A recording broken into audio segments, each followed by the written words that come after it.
Hola grupo, buen día.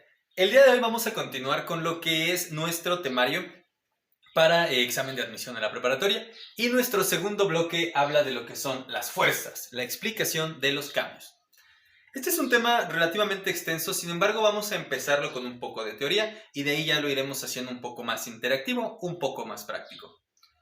Antes de que nosotros podamos empezar a trabajar con cualquier tipo de escenario, primero vamos a necesitar darle una definición a lo que es este concepto de fuerza. En este caso, la definición que le vamos a dar es la siguiente. Toda causa capaz de modificar el estado, ya sea de reposo o de movimiento, de un cuerpo o de producirle una deformación.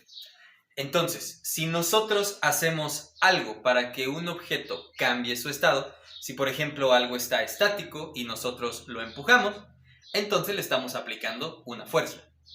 Si algo está en movimiento y nosotros lo detenemos, entonces también le estamos aplicando una fuerza. Pero aquí esto es bien importante. Si también tenemos un objeto y nosotros golpeamos ese objeto y ese segundo objeto cambia de forma, se deforma, entonces también lo que estamos haciendo es aplicarle una fuerza. Esa va a ser entonces nuestra definición y a partir de allí vamos a analizar lo que sería el resto del temario. Ahora, es lo primero que nosotros usualmente pensamos al momento en el que hablamos de fuerzas es directamente ir sobre Newton. Automáticamente pensamos en Newton. Lo cual tiene mucho sentido porque literalmente las unidades de fuerzas se miden en newtons, ¿no? Pero para que eso haya tenido que suceder, primero este señor tuvo que trabajar un montón y analizar un montón de cosas para que nosotros pudiéramos entender la relevancia que tuvo, la importancia que tuvo y cómo es que a partir de sus descubrimientos, a partir de sus investigaciones, nosotros entendamos muchas cosas que suceden a nuestro alrededor. Y con esa intención, nuestro tema 2.1 dice, las leyes de Newton en la vida cotidiana. Vamos entonces a simplificar lo que serían nuestras tres leyes de Newton y vamos entonces a entenderlas pues de una manera cómoda. La primera es la ley de inercia. Antes de que nosotros vayamos propiamente al enunciado de ley de inercia, necesitamos conocer el significado o la definición de esa palabra. Entonces, inercia lo vamos a referir al estado actual de un cuerpo. Este estado puede ser de reposo o puede ser de movimiento. Veamos ejemplos de cada uno. Los gises que tengo aquí. Su estado actual es de reposo. No se están moviendo, no tendrían por qué hacerlo. Entonces, ese es su inercia, ese es su estado actual. Por ejemplo, hablando sobre algo que está en movimiento, podríamos mencionar el planeta.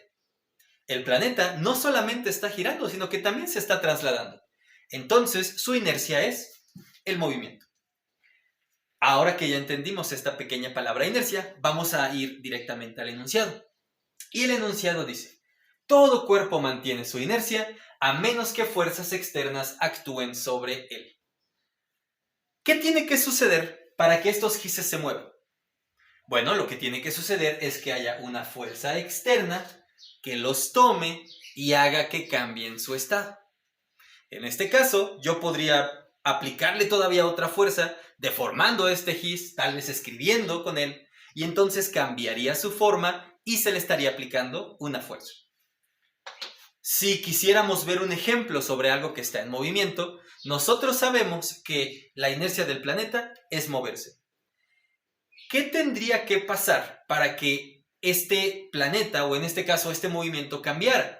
Bueno, tal vez si en su recorrido se encontrara con algún otro cuerpo en el espacio y por fuerzas magnéticas se empujaran entre sí, bueno, entonces, ¿qué fue lo que pasó? Hubo una fuerza externa que hizo que cambiara su movimiento usual.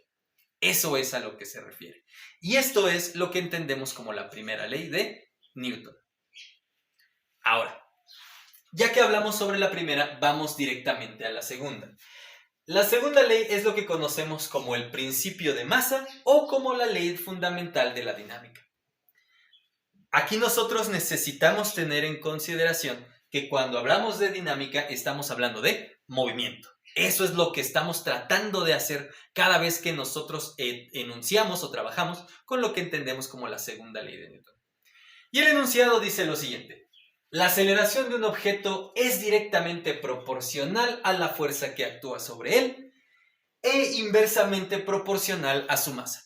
Y matemáticamente nos dice que fuerza es igual a masa por aceleración. ¿Cómo podríamos entender esto? Bueno, vamos a suponer que tenemos a un niño pequeño y a una persona adulta. Entonces, si nosotros le damos a esas dos personas, a esos dos cuerpos, les damos un objeto, por ejemplo esta pluma, para que la lancen, entonces, en este caso, la aceleración que este objeto va a tener va a depender totalmente de quién. La masa es la misma, el objeto pesa exactamente lo mismo, pero la fuerza es la que va a hacer que la aceleración sea más grande o más pequeña. El niño pequeño muy seguramente va a poder generar una fuerza más pequeña. Entonces, la aceleración va a ser relativamente pequeña. Caso contrario del adulto. El adulto, al ser más fuerte, puede imprimirle a este objeto una aceleración mucho más grande. Y usando esa misma analogía, podemos analizar o podemos tener lo siguiente. Si tenemos al niño pequeño y tenemos a la persona adulta y les damos la tarea de que empujen un sillón, ¿quién podrá hacerlo de una forma más sencilla? ¿El niño o el adulto? Y en este caso podríamos decir que depende de la fuerza, sí podría ser también, pero en este caso también podemos decir que depende de su masa. Porque si el niño se le recarga al sillón y el adulto también se le recarga al sillón, ¿cuál hará que se mueva más fácil? Seguramente el adulto. No necesariamente porque sea más fuerte, sino porque es más pesado, tiene una masa más grande.